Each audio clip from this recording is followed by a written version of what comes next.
You searched how to buy shares of Scholastic Corporation. Scholastic is a publisher of children's books and educational resources that trades on NASDAQ under the ticker SCHL, and this video is for educational purposes only.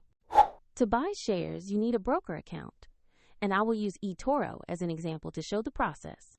After signing up, you must verify the account with an ID and add funds before you can place a trade.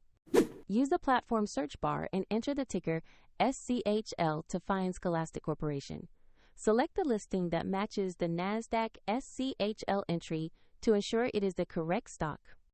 On the stock page, review the company summary and the price chart to confirm this is the right SCHL listing.